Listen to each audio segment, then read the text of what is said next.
Le clan Nguesso calcule des salaires du peuple congolais est égal 0,0. Il calcule tout le temps le salaire des fonctionnaires qui ne payent plus depuis des mois et des mois. Parce que pour eux, ils ont détourné immensément beaucoup d'argent. Ils ont placé l'argent dans des cercueils et qui sont allés mettre dans leur cimetière où s'il y a des garde-corps à Oyo. Oui, à Oyo.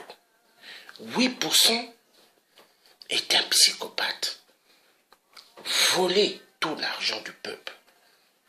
Les placer dans des caisses et soi-disant des tombeaux au nord, mais qui sont au fait des tombeaux du fric et du fric. 8% est un psychopathe. 8%, il n'aime pas le peuple Congo. La France a encouragé 8% de exterminer immensement le peuple Congo. Quand je parle de la France, je pointe le doigt de l'Élysée. L'Élysée, écoutez-moi bien, l'Élysée. Vous voyez là, ici c'est Jean-Yves Le Drian,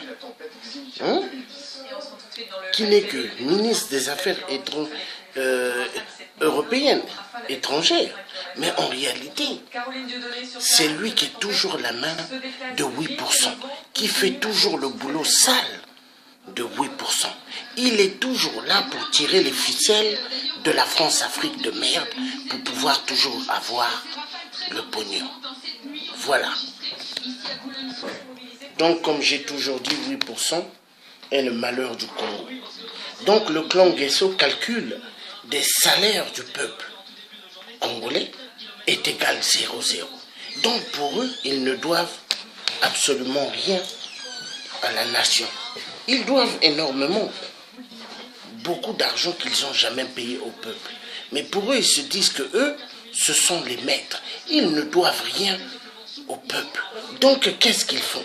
C'est voler immensement et payer des immeubles en Europe, payer des immeubles aux États-Unis, au Canada et dans le reste du monde. Et pendant ce temps, le peuple n'a pas d'eau potable, les peuples n'ont pas accès aux soins médicaux, les peuples n'ont pas accès aux vivres.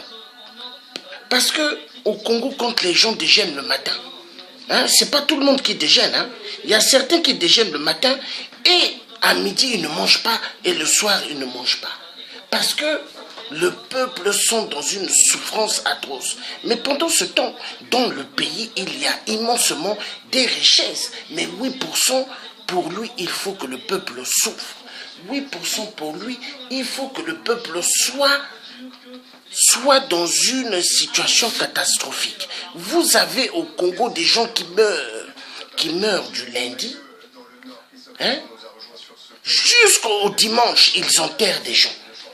Mais attendez, mais on est dans quel pays? Donc, ça devient un pays de merde. Mais qui est derrière toute cette comédie des crimes atroces au Congo? La France. La France de l'Élysée encourage 8% d'exterminer le Congo. Parce qu'à l'époque, cet enfoiré de merde, il avait dit à Foucault, je voudrais que le président Jacques Chirac me renvoie l'ascenseur. On lui a renvoyé l'ascenseur, mais dans le contrat, c'était quoi? Je donnerai tout à la France. Et 8%, il donne tout à la France, tous les minéraux du Congo. Et pendant ce temps, il se met à tuer immensement et la France ferme les yeux et ferme ses oreilles et ferme sa bouche. La France est telle complice sur les grands crimes au Congo.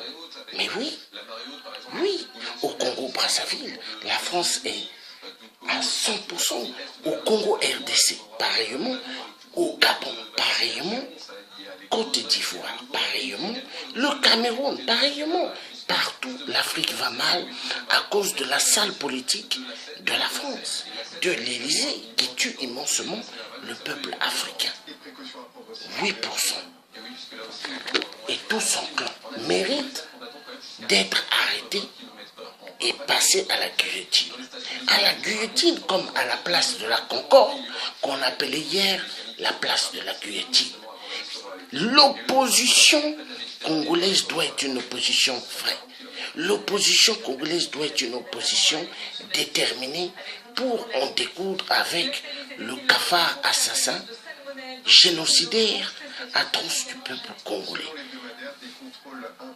Le peuple congolais doit maintenant prendre leur vie en main. Il ne faut plus compter sur les oppositions au Congo. Il faut compter sur vous. À vous de vous défendre, à vous de prendre les armes et de vous défendre. J'en ai marre. Donc, je vous demande de vous lever. De vous lever, il n'y a que comme ça pour en découdre avec l'asticot de merde, le cafard assassin du peuple Congo. 8% de merde. Le message est clair. Donc vous étiez en direct avec l'outier africain, Georges Passy. Le vrai résistant qui dira toujours la vérité passerait dans d'autres dossiers immenses pour aplatir 8%. À bon entendeur, salut.